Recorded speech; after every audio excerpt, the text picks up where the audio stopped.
Matthieu chapitre 13, versets 44 à 46. En ce temps-là, Jésus disait aux foules, « Le royaume des cieux est comparable à un trésor caché dans un champ. L'homme qui l'a découvert le cache de nouveau.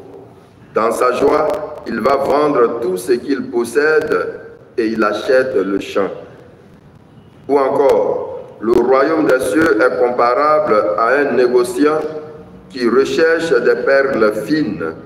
Ayant trouvé une perle de grande valeur, il va vendre tout ce qu'il possède et il achète la perle. Veuillez vous mettre debout. Acclamons la parole de Dieu. Louange à toi, Seigneur Jésus.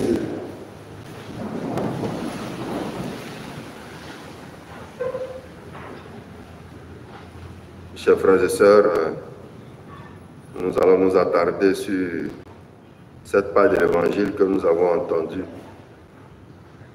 Jésus essaye de définir ce que c'est que le royaume des cieux.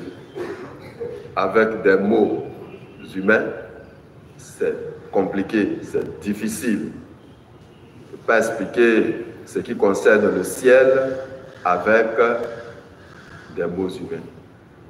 Alors donc, il est obligé de passer par des paraboles, par des images. Et c'est pour cela que ce matin, il nous donne deux images. Le royaume des cieux est comparable. Voilà. On peut comparer, mais ce n'est pas textuellement ça. Le royaume des cieux est comparable à un trésor caché dans un champ. Le royaume des cieux est comparable à un négociant qui recherche des perles fines.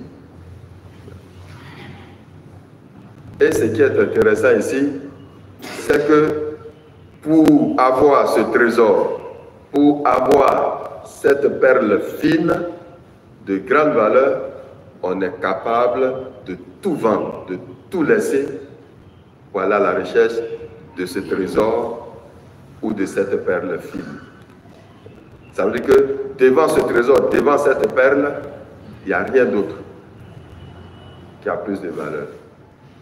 Et frères et sœurs, c'est la vie chrétienne que Dieu nous a donnée. Et c'est pour cela que je disais aux nouveaux baptisés que c'est un des trésors que l'Église leur donne.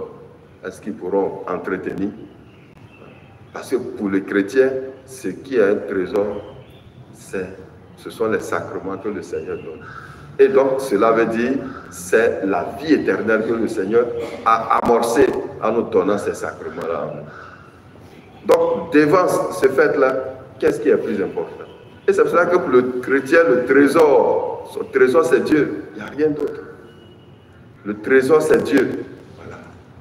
Le trésor c'est Dieu, il n'y a rien d'autre. Et si on n'est pas capable de tout laisser, de tout vendre pour aller à la recherche de ce Dieu-là, c'est qu'on n'a pas encore bien compris. C'est que notre trésor se trouve ailleurs. On dit là où il y a ton trésor, là aussi sera ton cœur. Or, si ton trésor c'est Dieu, ton cœur aussi sera sur Dieu.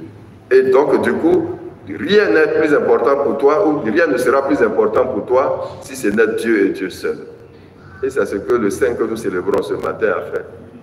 Il était soldat. Mais quand il a rencontré Jésus, il a été capable de tout laisser, de laisser ses honneurs pour être désormais le soldat de Dieu. Et c'est comme ça que sa vie a été bouleversée, transfigurée jusqu'à ce qu'il devienne un grand saint. D'ailleurs, les jésuites, ils font, on va dire, vœu au pape. Voilà. Ils sont comme les soldats du pape. Ils sont prêts à ce que le pape les envoie, ou bien ils sont prêts à aller partout où le pape va les envoyer. Donc c'est un exemple de témoignage de foi, d'abnégation et surtout de conversion que l'Église nous propose ce matin. Que par l'intercession de Saint Ignace de Loyola, nous aussi, nous fassons notre petit bonhomme de chemin et que notre conversion serve à, on va dire, à faire connaître le Christ dans le monde. Amen.